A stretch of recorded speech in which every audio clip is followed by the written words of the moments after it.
Le presentamos una entrevista con la nutrióloga Flavia Reyes, quien habla de la complejidad del tema de la alimentación y de la necesidad de que los legisladores que buscan combatir la obesidad lo hagan con fundamentos científicos y técnicos, por lo menos los básicos y elementales. El tema de la nutrición en México, ¿puede regularse con una simple legislación? Definitivamente no. El tema de la nutrición es un tema abandonado, ¿verdad? Es un tema que crea mucha controversia porque hay mucha ignorancia al respecto. La nutrición se ha hecho una moda, ¿verdad? Pero donde no ha habido un control científico acerca de cómo desarrollar el tema y cómo establecer parámetros seguros para que la población tenga realmente conocimiento acerca de la nutrición y de cómo llevarla saludablemente. ¿Podríamos hablar que somos analfabetas nutricionales? Definitivamente sí. Hubo intentos de hacer una pirámide nutricional que realmente daba tristeza, y eso lo enseñaban en las primarias, ¿verdad? Y lo ponían como absoluto, una pirámide que no sé quién ha de haber formado, ¿verdad? Nunca supe quién fue el creador de esa pirámide nutricional, pero distaba mucho de ser lo más sano para el niño incluso, ¿verdad? Entonces eso nos deja muchos vacíos. ¿Por qué? Porque quieren empezar la educación de la nutrición por medio de los maestros, cuando los maestros son completamente ajenos al conocimiento de la nutrición y no ingresan nutriólogos o médicos o gente realmente preparada para entrenar a un grupo incluso de maestros, o incluso ser los portadores directos de la información nutrimental que debe de tener hasta los adolescentes. Yo les decía, bueno, a lo mejor en los niños pequeños no alcancen a tener una captación de lo que sea una nutrición adecuada, pero el adolescente ya tiene que ser responsable de su alimento si lo conoce. Entonces se les daba una información pues muy somera y equivocada hasta a veces, ¿verdad? Y yo pienso que eso hace daño. ¿Por qué? Porque ya no son capaces de hacer sus mejores elecciones en cuanto a la nutrición. En el caso de la nutrición, hay elementos culturales, sí, hay elementos económicos, sí, hay incluso hasta elementos de moda. Sí. ¿Quién puede determinar en un momento dado qué es lo mejor para comer de manera así tan generalizada, de manera tan burdamente generalizada? Definitivamente la presentación del alimento puede ser tan variada hasta por placer, ¿sí?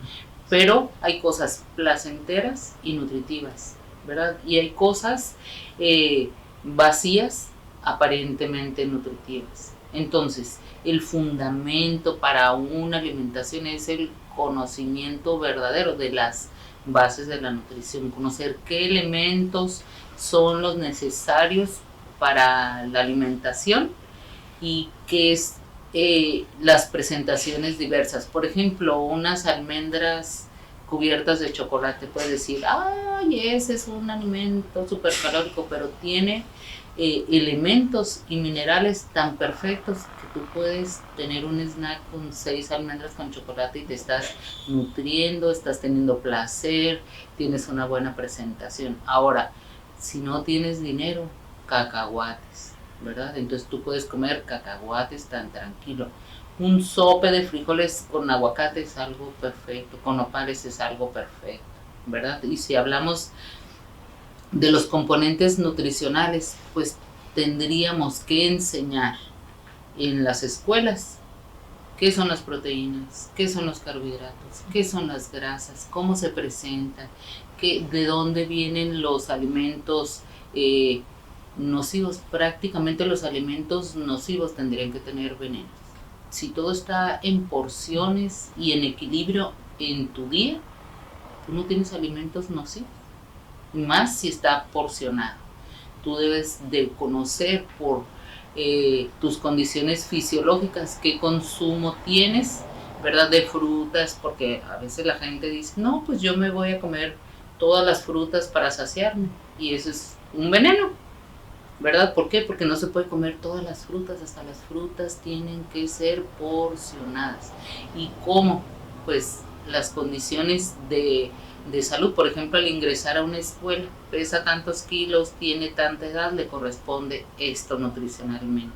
Y tú enseñas al individuo, a la persona, qué son sus consumos, y difícilmente va a tener sobrepeso, difícilmente va a tener enfermedades hipertensivas. Pero si tú quieres satanizar determinados alimentos sin tener una claridad científica de lo que se requiere en el cuerpo, pues estás mal, ¿no? Y es que pareciera que la nutrición es solamente un factor, depende también de las actividades que desarrollen. Definitivamente, sí, y o sea, cada individuo tiene una herencia genética, ¿verdad? A ser diabético, a ser hipertenso, a ser obeso, a tener artritis. Entonces, dentro de la nutrición científicamente elaborada, tú puedes informar o canalizar a tus pacientes para tener un beneficio adicional con la nutrición, para evitar la aparición de esas herencias genéticas, ¿verdad? De enfermedades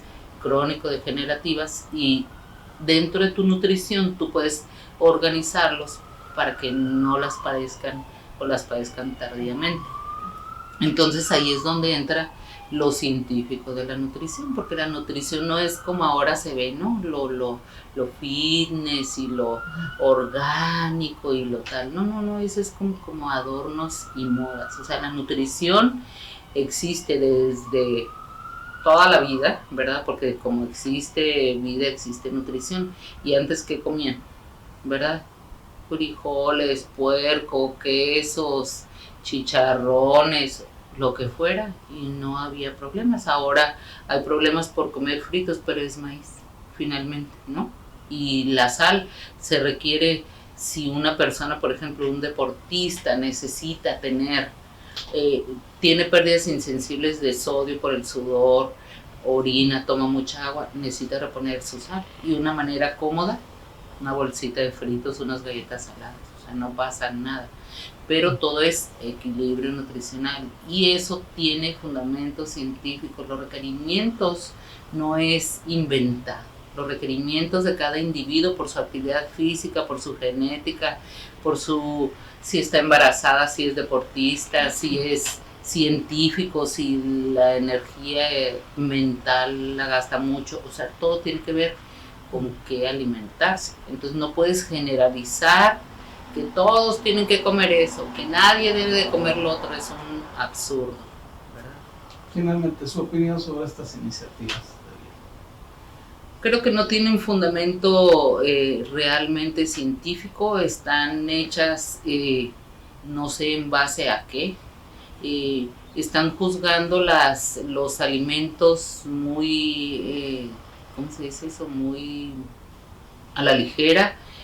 No hay una profundidad en el conocimiento de los componentes de cada elemento, ni juzgan un elemento como nocivo cuando para otro es necesario.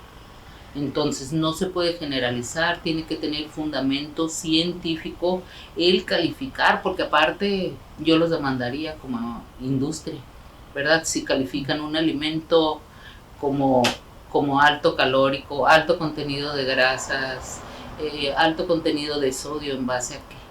¿Verdad? Si todo porcionizado puede ser sano. Entonces no se puede hacer una clasificación y menos una prohibición de ninguno de los alimentos si no es en una base científica. Entonces si fueron con un médico, un nutriólogo, un internista, un tal, y dijo eso está prohibido porque hace daño al paciente, pues no le va a hacer el mismo daño a un niño que a un paciente cardiópata o hipertenso. Entonces a un niño yo no le voy a prohibir la sal, ni le voy a prohibir la galleta salada, ni los cacahuates. Se les va a prohibir al que ya tiene daño cardíaco o tiene hipertensión. Entonces, ¿en qué se basaron para establecer un juicio descalificativo de un producto? Quisiera saber yo en qué. Y si lo hacen por rango de edad, por patología individual, pues entonces, a ver, háganlo. pero generalizado no se puede. Interesante el tema, la nutrición y estas leyes chatarra que buscan combatir la comida chatarra. Gracias por su atención, gracias por habernos acompañado, que tenga usted un excelente día.